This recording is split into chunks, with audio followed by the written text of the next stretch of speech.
Hello guys, very good morning, good afternoon and good evening. Career academy school Bhinmal की online classes में आपका स्वागत है। आज से हम केमिस्ट्री की क्लासेस स्टार्ट करेंगे। हिंदी और इंग्लिश मीडियम दोनों ही लैंग्वेज में आपके लिए वीडियो आएगी। तो सबसे फर्स्ट 12th क्लास का चैप्टर फर्स्ट सॉलिड स्टेट को पढ़ते हैं। ये देखते हैं वीडियो। 12th क्लास का फर्स्ट चैप्टर है ठोस अवस्था, बहुत ही इंपॉर्टेंट है। और सबसे पहले देखते हैं कि ठोस क्या है। हमारे आसपास हमने देखा है लकड़ी के टुकड़े हैं, टेबल है, बुक है, चेयर है, सब देखा है, सब ठोस के होते हैं। तो हमें जानना है कि ये ठोस होता है क्या है, इसके और क्या क्या गुणधर्म होते हैं, इसके बारे में जानते हैं। सबसे पहले हम जानते हैं कि ठोस की डेफिनेशन क्या है, ठोस की परिभाषा क्या है, ठोस होता क्या है। हाँ, साथ साथ में नोट भी करते रहे। ठोस पदार्थ की पदार्थ की वह अवस्था पदार्थ की वह अवस्था जिसमें पदार्थ का गलनांक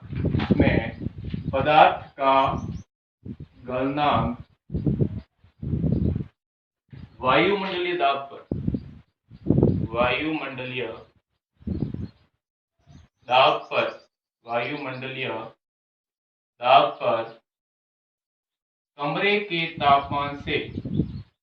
कमरे के तापमान से उच्च होता है। कमरे के तापमान से उच्च होता है, उसे हम ठोस अवस्था कहते हैं। उसे ठोस अवस्था कहते हैं। तो पदार्थ की एक अवस्था होती है जिसमें पदार्थ का गलनांक वायुमंडलीय दाब पर कमरे के तापमान से उच्च होता है, उसे हम ठोस अवस्था कहते हैं। लेकिन इस पूरी लाइन में एक वर्ड है गलनांक। पहले इसको जान लेते हैं कि गलनांक होता क्या है। तो गलनांक आपको मैं एग्जांपल से समझा सकता हूँ कि जैसे मान लो मेरे पास एक बर्फ का टुकड़ा है। ये है एक बर्फ का टुकड़ा, और कमरे के तापमान पर जब ये पिघलना स्टार्ट हो जाता है, अर्थात ये बर्फ जब द्रव बनने लगता है, तो जिस तापमान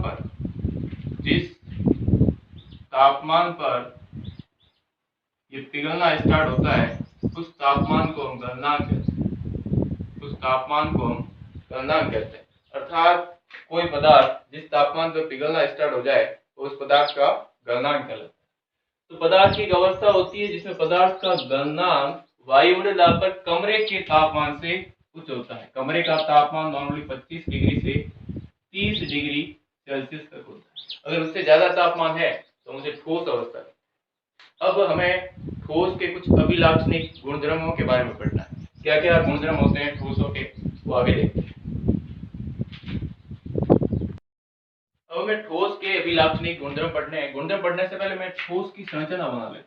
ठोस की संरचना, उससे हमें समझने में सहायता मिलेगी। ठोस की संरचना, हमें पता है ठोस के जो कण होते हैं वो बिल्कुल ही नजदीक होते हैं, उनके मध्य बिल्कुल ही दूरी नहीं होती। ठोस के अणुओं की संरचना है, या फिर आप कह सकते हैं ठोस पदार्थ की संरचना।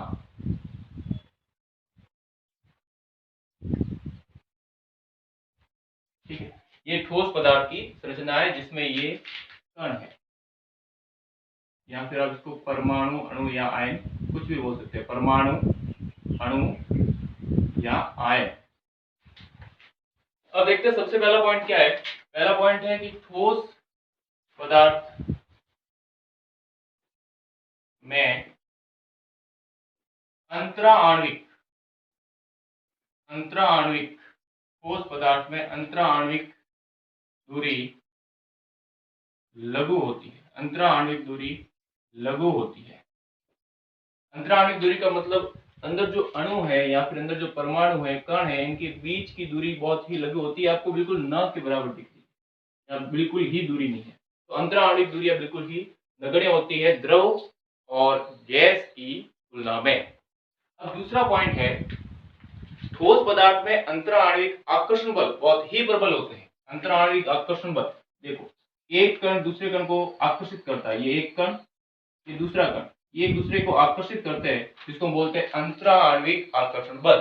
तो ठोसों में दूसरा पॉइंट हो जाएगा, ठोसों में अंतरा आणविक आकर्षण बल, अंतरा आणविक आकर्षण बल प्रबल होते हैं।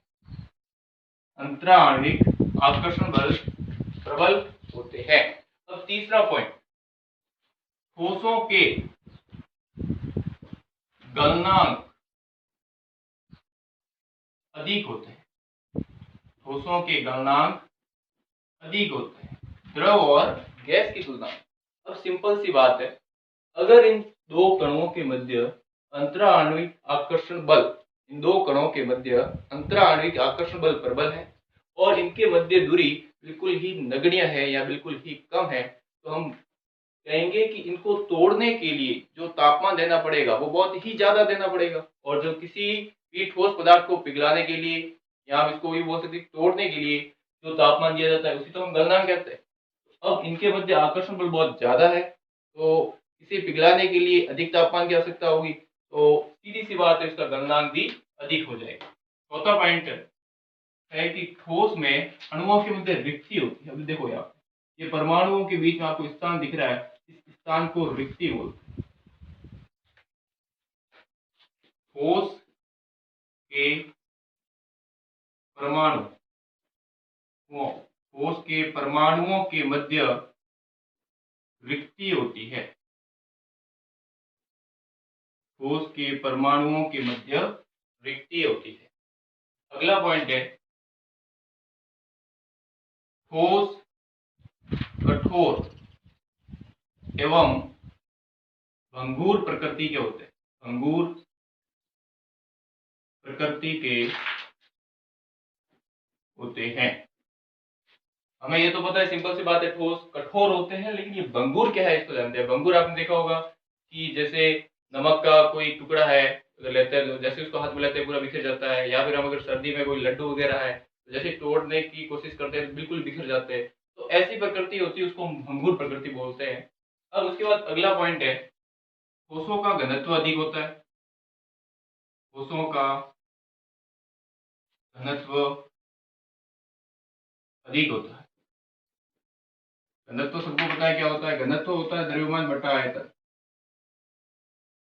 द्रव्यमान बटा आयतन। अगर द्रव्यमान ज्यादा होगा तो घनत्व भी ज्यादा होगा। इनका द्रव्यमान भी गैस और लिक्विड यानी द्रव की तुलना में अधिक होता है। सातवां पॉइंट जो है कि ठोसों के द्रव्यमान, ठोसों के द्रव्यमान, आयतन और आकार, आयतन और आकार निश्चित होते हैं।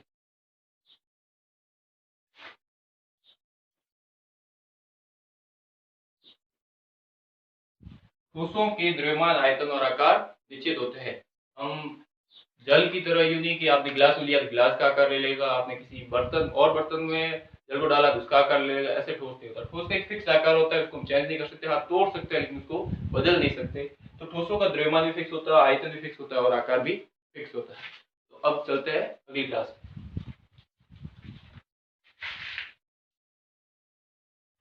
तो हमने लास्ट क्लास में ठोसों के गुणधर्म के बारे में पढ़ लिया था और अभी हमें पढ़ना है ठोस के प्रकार। ठोस कितने प्रकार के होते हैं, तो चलो देखते हैं ठोसों के प्रकार। ठोसों के प्रकार, टाइप्स ऑफ सॉलिड। ये दो प्रकार के होते हैं। पहला होता है क्रिस्टलीय ठोस। क्रिस्टलीय ठोस नाम पहली बार सुना होगा बहुत जनों ने, क्रिस्टलीय ठोस। दूसरा है अक्रिस्टलीय ठोस। अक्रिस्टलीय ठोस। अब देखो इधर क्रिस्टलीय और अक्रिस्टलीय में क्या फर्क है। सबसे पहले आकार, आकार के आधार पर बात करें तो जो क्रिस्टलीय ठोस है उसमें परमाणुओं का आकार निश्चित होता है। इनकी जो अरेंजमेंट है, इनकी व्यवस्था है वो नियमित होती है, बिल्कुल ही नियमित व्यवस्था। या फिर आप इसको यूं बोल सकते हैं, अगर एक ए है उसके बाद बी आ रहा है, फिर वापस ए आ रहा है, फिर वापस बी आएगा, फिर ए आ रहा है, फिर वापस बी आएगा, इधर बी आ जाएगा, ए बी, और एक नियमित व्यवस्था होती है कि ए के बाद बी आ रहा है, बी के बाद ए आ रहा है। तो परमाणुओं की नियमित व्यवस्था होती है तो हम उसे क्रिस्टलीय ठोस कहते हैं। अगर परमाणु की कोई व्यवस्था ही नहीं है, परमाणु इधर उधर बिखरे हुए हैं, उनमें कोई अरेंजमेंट नहीं है, तो हम उसको अक्रिस्टलीय ठोस कहते हैं। जैसे देखो इधर, अगर आपके पास एक ए, फिर बी आ गया, फिर ए आ गया, फिर वापस ए आ गया, फिर सी आ गया, फिर बी आ गया, फिर बी आ गया, फिर बी ए, कोई व्यवस्था नहीं है, कोई किधर भी आ सकता है, आप अपने मन से भी बना सकते हो इसको, कोई फिक्स नहीं है। तो ये जो व्यवस्था है ये अक्रिस्टल ठोस की, अर्थात कोई व्यवस्था नहीं है, रैंडमनेस है अंदर, जहां चाहे वहां कण आ सकता है। तो ये दोनों में फर्क हो गया क्रिस्टलीय और अक्रिस्टलीय ठोस में, कि अंदर इनकी जो बैठक व्यवस्था है वो अलग अलग होती है। अब इसको एग्जांपल से समझते हैं कि क्रिस्टलीय और अक्रिस्टलीय है क्या। तो आपने क्वार्ट्ज, जैसे सिलिका जेल आपने नाम सुना होगा, वैसे ही क्वार्ट्ज वो होता है, क्वार्ट्ज वो होता है क्रिस्टलीय ठोस। और इसी फॉर्मूले का अगर हम बात करें कांच, दोनों ही बोरॉक्स से बने, क्वार्ट्ज और कांच। कांच अक्रिस्टलीय ठोस है जबकि क्वार्ट्ज क्रिस्टलीय ठोस है, क्योंकि क्वार्ट्ज में परमाणुओं का आकार नियमित और व्यवस्थित है जबकि इसमें अनियमित है। और सिंपल तरीके से समझते देखो, संगमरमर पत्थर देखा होगा तुमने, कैल्शियम कार्बोनेट CaCO3, संगमरमर का पत्थर मंदिरों में होता है। तो संगमरमर, इसका फॉर्मूला है कैल्शियम कार्बोनेट, वो एक क्रिस्टलीय ठोस है, और उसी फॉर्मूले से बना हुआ चौक जो हम बोर्ड पे लिखते हैं CaCO3, वो एक अक्रिस्टलीय ठोस है, क्योंकि दोनों के अंदर परमाणुओं की व्यवस्था अलग अलग होती है। इसी के कारण एक को क्रिस्टलीय ठोस में रखा गया और दूसरे को अक्रिस्टलीय ठोस में रखा। इसके बाद तीसरा पॉइंट है इसका, जो हमने आकार वाला पॉइंट पढ़ लिया, दूसरा एग्जांपल देख लिए। आगे और पॉइंट है कि इनका जो गलनांक होता है वो फिक्स होता है, गलनांक नियमित होता है, नियमित होता है। सपोज कर लो कोई एक पदार्थ है, क्रिस्टलीय पदार्थ है, और इसका गलनांक मान लो 100 डिग्री सेल्सियस, तो एक फिक्स तापमान पे गलना स्टार्ट हो गया, नियमित गलना। लेकिन इनमें ऐसा नहीं होता, इनमें क्या होता है, एक परास होती है, गलनांक एक रेंज में चलता है, गलनांक की परास होती है, रेंज में चलता है, रेंज में।